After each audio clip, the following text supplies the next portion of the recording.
पूरे जो राजनीतिक ड्रामा मुरादाबाद की सीट को लेकर हुआ उसके बारे में जानते हैं कि नहीं? आप लोग वोट देने जा रहे हैं? हाँ जी, बिल्कुल जा रहे हैं। वोट अभी दिया नहीं है? नहीं, अभी दिया नहीं है। क्या मुद्दे आपको लग रहा है मुरादाबाद में? कि मुरादाबाद के लिए जो मुद्दे हैं वो यही है कि मुरादाबाद में बहुत टाइम से बीजेपी का कोई कैंडिडेचर रहा नहीं है और चाहे वो लोकसभा हो चाहे विधानसभा हो, तो हमारी कोशिश यही है कि इस बार लोकसभा से हम मुरादाबाद से बीजेपी को एक सीट दें ताकि देश के स्तर पर मुरादाबाद का भी एक रिप्रेजेंटेशन हो। आप बताइए सर, यहाँ मुरादाबाद की सीट को लेकर बहुत ड्रामा भी हुआ था। सपा ने पहले सीट दे दी एसटी हसन को, फिर आपस में इनकी मिलीजुली भगत है। तो ये मिली भगत है और क्या इनके से मिलीजुली भगत है। वो एसटी हसन तो कैंपेन नहीं कर रहे हैं उनके लिए। उन्हें जीतना नहीं था इसलिए उन्होंने कहा था कि बेकार कैंडिडेट लगा दो उसमें। अच्छा, हारने के लिए उतार दिया। हारने के लिए उसे उतार दिया। ये बड़ा दिलचस्प होगा यहाँ पर देखना सुहेल के लोग इस पूरे जो राजनीतिक ड्रामा मुरादाबाद की सीट को लेकर हुआ उसके बारे में जानते हैं कि नहीं? आप लोग वोट देने जा रहे हैं? हाँ जी, बिल्कुल जा रहे हैं। वोट अभी दिया नहीं है? नहीं, अभी दिया नहीं है। क्या मुद्दे आपको लग रहा है मुरादाबाद के लिए, यूपी के लिए? कि मुरादाबाद के लिए जो मुद्दे हैं वो यही है कि मुरादाबाद में बहुत टाइम से बीजेपी का कोई कैंडिडेचर रहा नहीं है और चाहे वो लोकसभा हो चाहे विधानसभा हो, तो हमारी कोशिश यही है कि इस बार लोकसभा से हम मुरादाबाद से बीजेपी को एक सीट दें ताकि देश के स्तर पर मुरादाबाद का भी एक रिप्रेजेंटेशन हो।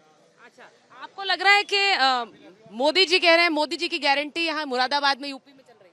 मोदी जी की गारंटी सिर्फ मुरादाबाद में, यूपी में नहीं, पूरे देश में चल रही है। आप देखिए कि कई करोड़ लाभार्थी हैं जो मोदी जी के पीछे खड़े हैं और इस बार युवा भी एक बहुत बड़ी शक्ति है जो कि 50% से ऊपर इस बार देश में युवा हैं वोटर्स। तो वो एक युवा वोटर आप कह रहे हैं बीजेपी के साथ खड़ा है। मैं एक बार यहाँ से पूछ लूं, कह रहे हैं युवा वोटर खड़े हुए हैं। आप बताइए सर, यहाँ मुरादाबाद की सीट को लेकर बहुत ड्रामा भी हुआ था। सपा ने पहले सीट दे दी एसटी हसन को, फिर आपस में इनकी मिलीजुली भगत है। अच्छा, ये मिली भगत है और क्या इनके से मिलीजुली भगत है। वो एसटी हसन तो कैंपेन नहीं कर रहे हैं उनके लिए। उन्हें जीतना नहीं था इसलिए उन्होंने कहा था कि बेकार कैंडिडेट लगा दो उसमें। अच्छा, हारने के लिए उतार दिया। हारने के लिए उसे उतार दिया।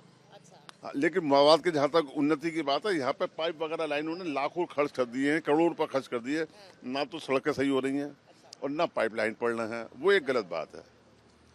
करोड़ रुपए जो है वो सारे पूरे मवाद के अंदर पाइपलाइन लगा के पूरे मवाद में जो है वो पाइपलाइन बिछा के सब सड़कें बेकार कर दी हैं। वो चीज़ें गलत है, उसे जल्दी जल्दी ठीक करें तो अच्छी बात है। जल्दी जल्दी ठीक करें। आपने तो वोट दे दिया है। आपने दे दिया है मैम वोट? जी नहीं, बिल्कुल अभी देने वाले हैं वोट।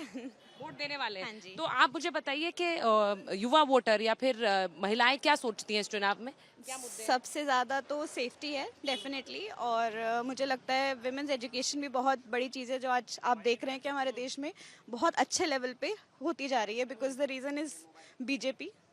तो मुझे लगता है यही सब, मतलब विमेंस के लिए सबसे बड़ी चीज़ आई थिंक। ये सीट तो समाजवादी पार्टी पिछले चुनाव में जीती है। हाँ बिल्कुल, लास्ट ईयर भी हम नहीं जीत पाए थे, बट इस बार पूरी उम्मीद है कि इस बार हम कह रहे हैं कार्यकर्ता हैं क्या? नहीं, ये कार्यकर्ता नहीं है, वोटर्स हैं, बट सपोर्टर्स हैं एक्चुअली। अच्छा, हम बोला इसलिए मैंने ये सवाल पूछा, क्योंकि बहुत से लोग वोट देने आ रहे हैं, बहुत से लोग वोट देकर चले गए हैं, लेकिन अभी शुरुआत है।